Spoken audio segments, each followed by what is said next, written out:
Well, hi, everyone, and welcome to the Ascension Playground. This is your friend Ursi, and today I am joined by my friend Kimberly. Hey, Kimberly. Ursi. So, Kimberly and I met through the Quantum Soul Guidance Practitioners Group by Julia Balaz.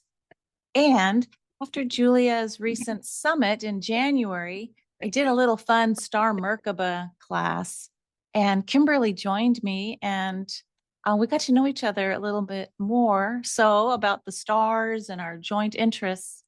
But she's done something rather remarkable recently. She trusted spirit, and she has now set a date on the calendar as a pilgrimage to join her in Mount Shasta for a very special event. So, welcome, Kimberly. And you're Did we lose me? you're further down on the screen. So I'm gonna we'll cut this part. There you go. You're back up. So I can't see myself, so either way. Oh, so Kimberly, tell us a little bit more about the journey of what made you decide to create a first time ever Mount Shasta retreat workshop. And you had rarely even been to Mount Shasta, right? Yes. So I grew up in San Diego, California, so I've always known about Mount Shasta. I think that basically what happened was, as we ascend or we awaken, different information comes through you. I was probably told about maybe, I'm thinking about 7 to 10 years ago, I was told I would have retreats, but I would ask the question about what? So I wasn't ready, obviously, at the time. But in December of this past year, and I just realized after listening to Pam Gregory that I had a full moon in Sagittarius in December. She was asking us because we just had a full moon in Sagittarius recently to go back to December and see what was happening back then. So, of course, I took that journey. And I realized that's when everything started coming through to me. So I was channeling through some information that just kind of opened up a field that said you need to start speaking about ancient sacred wisdom and knowledge and bringing it to the forefront so that people can take what was once known and then elevate it into the current consciousness we're working at. Because what I've learned through what I do for a living is that we have a lot of people who will, resonate, I guess, with Egyptian times, Atlantean times, times removed, philosophical times, times of, during Plato. But it's not about what was before. It's about how to take what was before and move it into the future. So there's an alignment that comes up that you're taking something, but you're moving it towards a level that's up here for a greater understanding of what its initial intention was. So that's kind of how I always look at everything I study. It's taking it from what was. I mean, I can't relate to Greek mythology. I can't relate to a Greek philosopher. I didn't live during that time. I'm also female. Most of them are male. So, looking at it from a perspective of how I can bring that beautiful knowledge that was shared so very long ago into the now moment and allow people to start seeing why we were taught that, what the wisdom is behind it, so that we can bring it into the forefront into the future.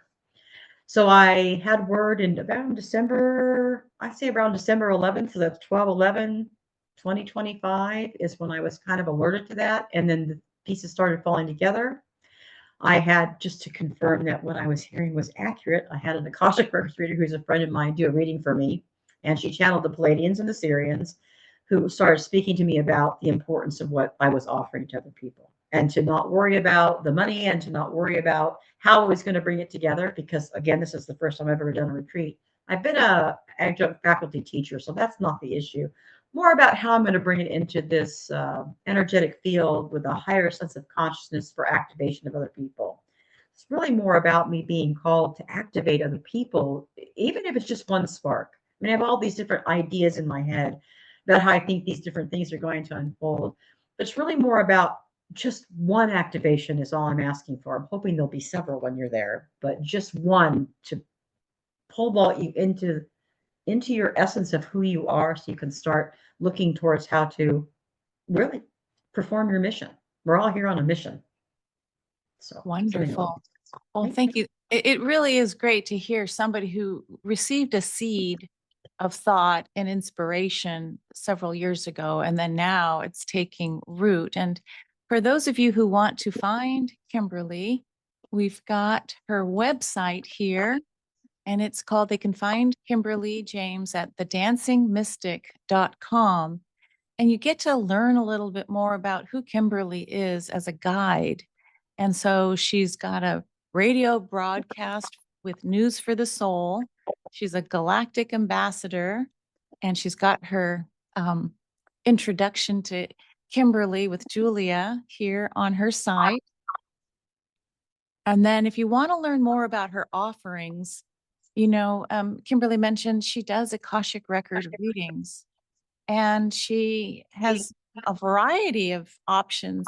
But if you want to learn about the Mount Shasta retreat, you'll see here at the very bottom information on the group class setting. There's a flyer, and there's also an itinerary for those of you who want to get to know a little bit more about, well, what is she going to actually be doing and when is it? So all the details will be on Kimberly's website. Do you want to make a comment too, Kimberly, about the dancing mystic and how I came to that name? Okay. So, I've been a dancer my whole life. Now, no, I'm not remotely even professional, nothing ballerina wise, but I've been dancing since I was a little girl. My mom put me in dance classes, and I do it as often as I possibly can, because to me, that's where I feel most free, is through that's my form of movement. Yes, people like to play basketball, like to play baseball. I like to dance around the house.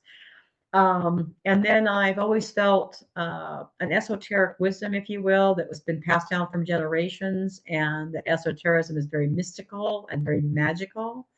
And so I asked my guides, if you will, I said, well, what would be a good name for me? And they came up with the Dancing Mystic, and it just stuck. And it just really, and I feel like it resonates with who I am, always dancing and always trying to be joyful and bring the word of, I don't know, spirituality to people. So kind of fits. yeah. I like it. Here's your Mount Shasta retreat. It's called the Philosopher's Stone, where spiritual alchemy meets the Akash. So the dates are August 21st through 24th, 2026. So tell us a little bit more, Kimberly, about what you've got planned for that time frame. Okay.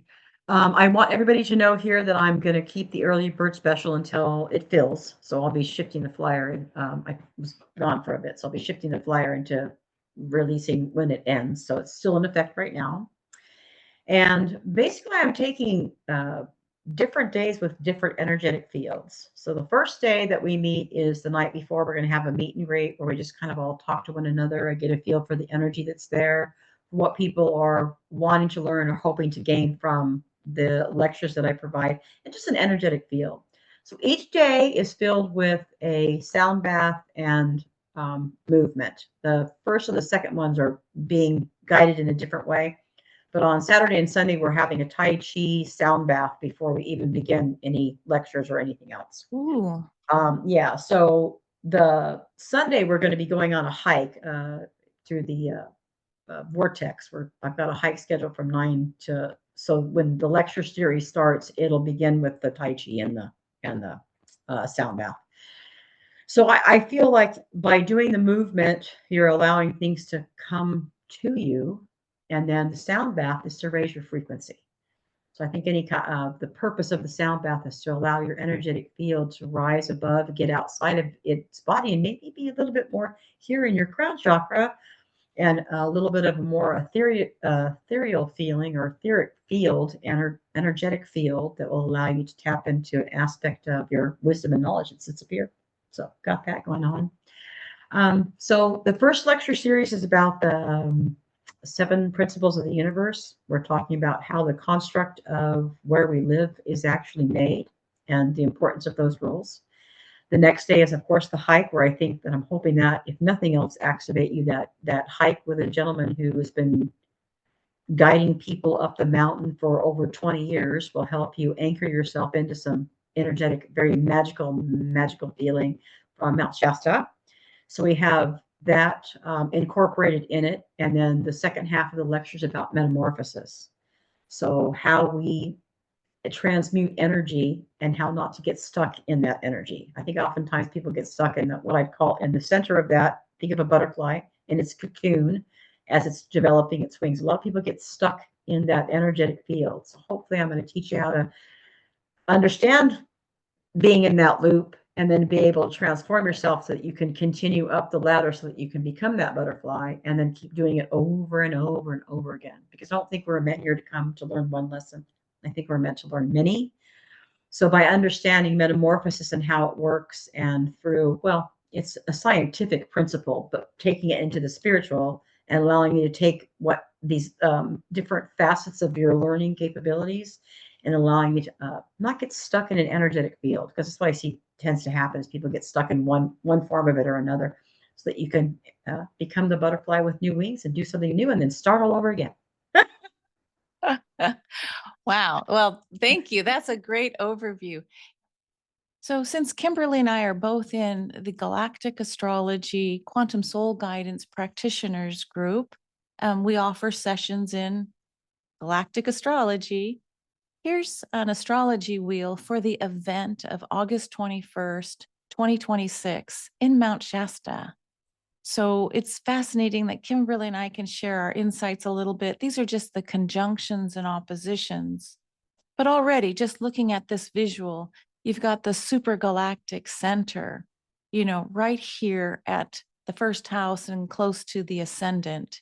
So this feels like it's going to be quite of a cosmic potential for spiritual downloads, especially in Libra. So it's almost this idea that maybe each of us will be able to find, a closer union, Libra, a divine union with one of our starseed families. And so that's what came up for me. And I'm going to pause to let Kimberly share any insights that she may have, because this is the date for launching her amazing pilgrimage. Kimberly, what do you see when you look at this chart? Well, I think what I find interesting is my son is in the supergalactic center. I was born that way. So I find that fascinating. I feel like, in a way, I feel like it's coming full circle, that there's some aspect of self that's coming full circle that's offering, like it was always waiting there for me. Oftentimes when I look at my chart, I feel that about a lot of coming online with my own information and understanding of how the universe works. I've been looking at it from an aspect from since I was a very little girl. So I feel like, and I didn't even realize that the supergalactic center would be there. I'm also looking at Vega, and we're going to have that. Is it an asterism or a stellium? I'm not sure which it's called when you have the triangle in the sky. An asterism, yeah. The asterism. So the asterisms that's there is going to hold that Vega energy, and then we've got Altair, we've got Cygnus that's there. So I'm looking at those different energies. But I feel like the Andromeda Mirac energy and the Alpharet's energy are bringing in, well, again, old information, but bringing it into the new, helping you understand this ancient wisdom and take it because I mean, the description of how it's described is much different than trying to bring it into this century. It's like when you look at the as above, so below, what does that mean in terms of where we live in today? That's an aspect of the 7 principles of the universe. Taking it to a language that you understand so you can use it in a day-to-day understanding. Taking this ancient wisdom with the words and vocabulary they used at that time and putting it into the now time so you can present itself into the forefront. But I see Altair in there, and I see Lyra, and I'm looking for, and you're going to pronounce it better than I do, but it's Deneb Adije, is that how you say it? That aspect, that asterism that's in the sky, it's present there. So that energetic field. And then we've got Shiat, Merkab, Pegasus, and that was something I put in my Merkab, trying to bring in Pegasus energy, a more understanding of the constellation of Pegasus. So I haven't had a chance to look at this. This is beautiful. Thank you so much for doing that. You're welcome. Yeah. And for those of you new to galactic astrology, what we're sharing here is adding more stars into astrology. And this is an event chart that's been cast. So when I look at this and I gaze upon it, what's coming out to me is the cardinal points for Mount Shasta at the beginning and launch of this pilgrimage retreat. We not only have the supergalactic center, but we also have the galactic center holding down the nadir along with Draco. So very powerful, as Kimberly said. ancient origin star stories are coming online to support this gathering. Again, the supergalactic, the galactic center with the great dragon in the sky. But here at the descendant, as Kimberly mentioned, we have Pegasus. And so Pegasus is carrying with the star Shiat, the 29 degrees closest to the Aries 0 point. So we've got the star in the heavens that's basically carrying this age at the descendant. And here at the midheaven, I mean, it's quite auspicious. We have the pole star, Polaris in Ursa Minor, lighting the way. This is the North Star. So again, two galactic points, the galactic center, the supergalactic, Pegasus guiding us into the new age at the descendant, working with that divine union energy, right? And the pole star. So our next slide, as what we just go into greater degrees. For those of you who enjoy star, what's the degree? What's the sign? These are the houses for California, Mount Shasta. I mean, you have to understand the landscape in California around Mount Shasta is pretty flat. And then suddenly this massive volcanic mountain, the mother, the root chakra, just appears out of nowhere. So anyone flying above Mount Shasta, you'll say, oh my goodness, and there's snow at the top. So you have all these amazing points.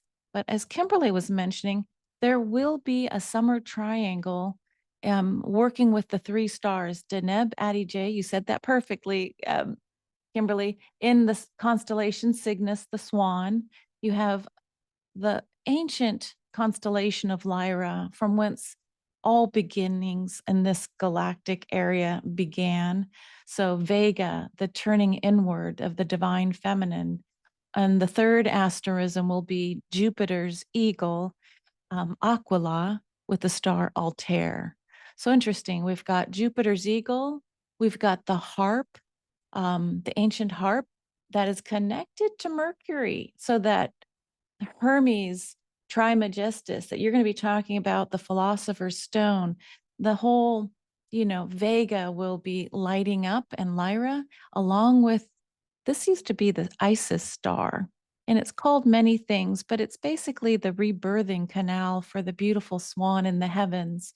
So when you mentioned Egyptian mythology, they believed and would put their temple doorways to greet the beautiful Isis for the rebirthing of the new year. So I think one of the biggest, I was looking at, we're going to be doing a drum circle the night of Sunday. And we're going to take you through up as high as we can go, a location on Mount Shasta, where I'm going to have someone beat the drum to the sound of the rhythm of Gaia herself, Mother Earth. And the reason for me doing that was, first of all, to get everybody to understand that rhythmic pattern that we have, which is also part of 7 principles of the universe, is rhythm, is understanding the rhythm of the heartbeat, not of ourselves, but also the rhythm of Gaia herself, and putting the two together and having them become one. Start listening to the rhythm of the nature of why we're here and how lucky and fortunate we are to be on Gaia herself. And then also, then we're going to take it to the cosmos, because that's one, of course, on galactic astrologers. I like to take things to the cosmos. So then taking a look at the night sky, and I'm so grateful to have that asterism in the night sky to be able to share that with you, and then also some specific planets that I know that I'll be able to locate. Cassiopeia, I think, will be, Shadir might be visible. I know Arcturus will be visible. And maybe even Spike, I'm not really sure. I haven't done the research for that yet. But having this aspect of this energetic field around you, I would say creating a cohesion, a convergence together, and all that energy that's there with all the stars that are aspecting the event itself are to help you activate yourself and grow. And I think the aspect of looking up into the cosmos is to take that heart rhythm, because we're on Earth and we're Earthlings right now. So take that heart rhythm, understanding the heart itself, and then understanding that we're connected to all that is. And by looking at the cosmos, hopefully opening up a channel, maybe a vortex yourself, taking that energetic from this point to this point, and sending your energetic field out so you can start gauging with the cosmos itself, which is what Galactic Astrology does. It's taking us, I think, to the next level.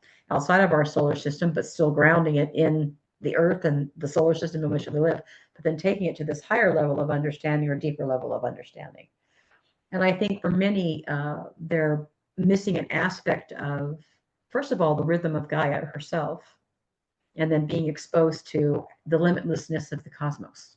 So that was kind of the intention of which I was so excited about. I think I'm most excited about the drum circle than I am anything else, because it's connecting everything together, kind of bringing everything together, because the lectures will have been done. So we're kind of taking all of that knowledge and wisdom and now hopefully anchoring it in through the rhythm of Gaia, and then exposing us to the whatever stars will present themselves in the sky. And obviously, and then I also want to mention that the morning star will be Sirius. So we're going to have Sirius connection too, but it's the morning star. So when you wake up the morning, maybe looking towards the heavens to see where you can find the anchoring of Sirius, because it's such a large part of human consciousness. So that aspect as well. Wow. So I just got to say that having a dancer's background and also bringing in ancient wisdom, it feels like you're going to feed the mind, move the body, and then with the soul, call in these activation potentials. Like it's an invitation for an activation. And Mount Shasta is such a sacred site. It's not an energy, I would say, for everyone.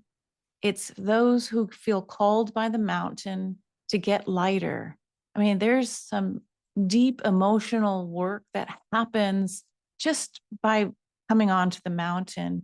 And so being conscious of, okay, how to meet the moment, because we're all living in this most auspicious time of the big shifting into this new age, right? And within the new area of the photonic light belt. So, and all the stars that are aligning, I mean, it's beyond comprehension. But to get back to the earth and to enjoy the sound of the heartbeat of the mother. And, we haven't even mentioned a little bit about Mount Shasta being a site for inner earth beings. Now, I've traveled to Mount Shasta to do Stargate Academy or Stargate experience work with Pragit and Julian, who channel in an entity called Alcazar. And so I think it was back in 2015, I trained to be a facilitator working with Mount Shasta and geometry. And so, Kimberly, as you move to the mountain and the mountain has called you and you set the sacred space, for those of you who are listening, if you feel called, if this is time for you to come, Kimberly, tell us a little bit more, because you're offering quite a bit for 919. It's all the experiences. Yeah, so that I feel like, and I was listening to my instructor Julia Velez, who was reading something about her offerings, and then she put it in one of them, put how much value it had to it, which I thought was kind of interesting, because it kind of came across her value, like all of what she's offering in one of her offerings. I can sure you understand. So you're getting daily sound baths, which is for many will help elevate your frequency to be able to capture this information that's coming through. You're getting typically 3 lectures, 2 on ancient wisdom, anchoring in the metamorphosis and the 7 principles of the universe. But then you're also going to learn about the Akash, which I think is something that I didn't realize how, let's say latent, I don't know if that's the proper word or not. I didn't understand the latency of that people didn't even understand that. When I mentioned the Akashic Records, how many people don't know what I'm talking about? I think that's why I'm presenting that, but also an opportunity to channel, because I have the entities that are going to be around us and maybe even no work will come through, offering an opportunity to channel for the collective. Those of us that will be there will create a collective in and of itself, so, and a cohort in and of itself. So bringing that energetic field forward. And then there is a continental breakfast and a lunch on the 2 lecture days. There's a nighttime kind of hors d'oeuvre serving for when we're all going to meet together. And then there's a full-on breakfast. Like one of my practitioners, who's very, very, very good, is going to present to everybody on the very last day. So I feel like it's a lot, and also the vortex adventures itself, because that's also playing into it. So that packed a powerful punch in a very affordable. Let me just wrap up. Is there anything that you'd, in closing thoughts that you want to share with everybody about this pilgrimage to Mount Shasta? And I love the fact that you're calling it pilgrimage. One of the things I just want to let everybody know is that one of the different aspects of what I'm providing, it hopes, I mean, there's probably a good 8 activation points in there. And so you maybe only get 1 or 2, but maybe all your frequency can hold. So there's that. And then maybe sometimes you get them all. We'll have to do some integration. Well, so basically, we're looking at an energetic field that I'm creating in open space for you to allow your consciousness to take hold. And then I love the fact that it's mind, body, spirit. I don't think I looked at it that way until you started realizing that it's encompassing all aspects of being human to give it a cohesion. To allow for cohesion together, to allow you to integrate it, and to allow you to open up your mind and your own channel from the cosmos so information can flow. So I greatly appreciate especially the galactic astrology that's behind it, because I didn't even think to look at the transit that was going on at the time. So I'm paying more attention to that, and now I pay more attention to that wherever I go. I'm like, oh, what kind of energy is around me when I go now? So thank you for that. I appreciate it. When I went to Austin, and now I'm going to be going to a lecture series in Boulder, Colorado. What's going on at the time? So astrology is just so incredibly fascinating, and it's always so informative.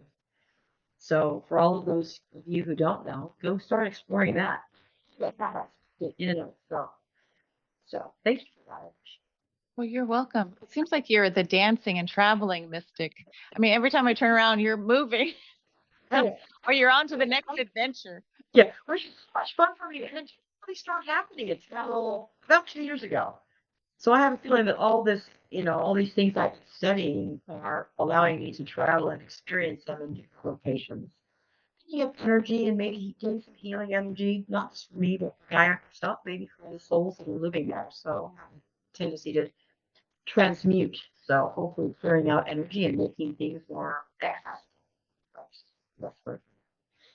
Well, I didn't want to let you go until you made a comment to us about this book you wrote. Let's see. I mean, you're an author as well. So The Beginner's Guide to Metaphysics. I mean, who writes that? You do. So it's, this is beautiful. Can you mention a few things about what's in your book and how did that happen? I would love to. Well, I've been studying metaphysics since I was very young. You would understand that more than most. We've been doing it for a very long time. I started with astrology around my early teen years. So that kind of anchored me into metaphysics means beyond the physical. So it has a broad spectrum. So what I tried to do was guided to write this book to talk mostly about I'm not going to say generic, in a very general way, simple way, easy way, for people to start realizing that we're energetic beings. So energy woven in and out of this. What I'm really talking about is the different aspects that go beyond physical. Talk about the chakras, talk about numerology, but at a very basic foundational level. So the beginner, which is why it's called Beginner's Guide, can start thinking outside that box, thinking outside of the norm. Well, maybe even finding their own calling in that. To talk about astrology from the perspective of the planets themselves, and then, of course, the sun, which is where I began my astrological journey, understanding people's location in the sun. And then also I talk about the Akashic Records and incarnation and intuition. So giving you a foundational aspect of some place to start, because I'm always hoping, because I don't study chakras. There are more than 7. There are actually 12, and I think it goes beyond that. Since we're at 7, we're going to go to 12. I'm encouraging others, if they feel a calling to something, to start studying it and then allowing others to learn about it. So bringing that together. Like palm tree is a long lost art. My aunt. It's also a tea leaf reader, which I'm not even sure I even know if those are like 1970s. But she was a very good palm reader, but even that's getting ready to provide more information. Mine's basic. So hopefully maybe if you find palm reading interesting, then you'll start channeling all the different other concepts or ideas that are in this beautiful map that's right here in front of you. Right?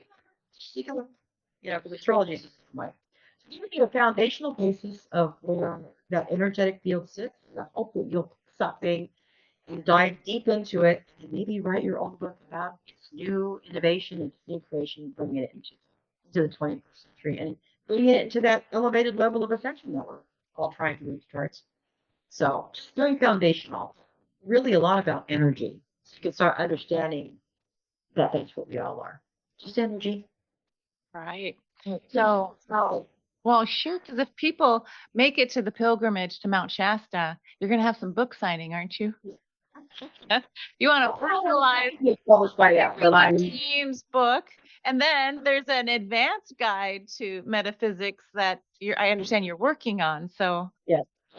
And then I'm also working on another one about my journey through elemental energy with Ireland and a place in Germany called Extra, which they call the Stonehenge of Germany. The difference is that it was earth-made, and when you look right, it's like the length of a football field when you look up these natural geometric formations.